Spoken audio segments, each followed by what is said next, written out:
Well, ladies and gentlemen, the time has come. Trudeau is effectively finished. He is done, completely screwed by what he has done with the carbon tax. So we'll get into that and more in this video. So it's happy days. NDP to back Conservative motion calling for carbon price off all heat sources. So let's get into this further. The New Democrats intend to back the Conservatives on a motion to pull the carbon price off all home heating until after the next election. NDP House Leader Peter Julian said on Thursday, the reality is we need to make sure that affordability is available to all Canadians, and that's why we're supporting this motion, said Julian. And basically, if you haven't heard what's been happening with the carbon tax, essentially Trudeau came out and said, we're going to scrap the carbon tax on home heating oil, and that mostly affects Atlantic Canada. But not only that, home heating oil is much more polluting than natural gas, which is what Ontario, Saskatchewan, Manitoba, Alberta,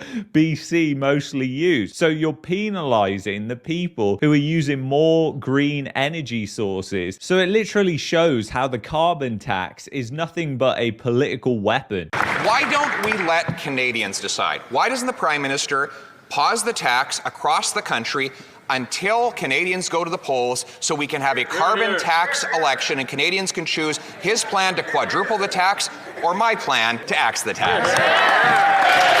After 3 failed elections in a row by the Conservatives, they still want to fight another election on denying climate change, on denying the costs of climate change. After the summer we've had,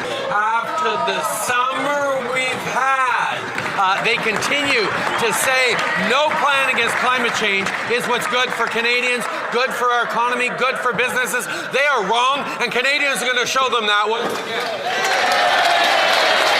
It is nothing to do with climate change, and it means Trudeau is completely fucked, as the thumbnail said. He is done. He is finished. This will be the end. It's kind of like a vote of no confidence, essentially, because the NDP siding with the Conservatives and going against the Liberals. Where does that put their kind of coalition? It means their coalition essentially is done. And obviously Pierre as well has been saying that he wants a carbon tax election, and the Liberals have been saying bring it on, and it's all been going back and forth, and I've been seeing it. It's been quite a spectacle. But all the news that I wanted to bring you tonight is it looks like Trudeau is finished. After years and years of authoritarian rule by his government, it looks like it could be coming to an end very, very shortly. Maybe an election on the horizon in 2024. And what that means for consumer price inflation and everything else, tune in to tomorrow's live stream at 11 a.m. Eastern Standard Time. I want to thank you so much for watching this video. If you've enjoyed this video, you might like this video here. You might like this playlist here. If you're looking for a VPN to get around Trudeau's stupid censorship, go to expressvpn.com/marketmania. I'll see you in the next one. Take care.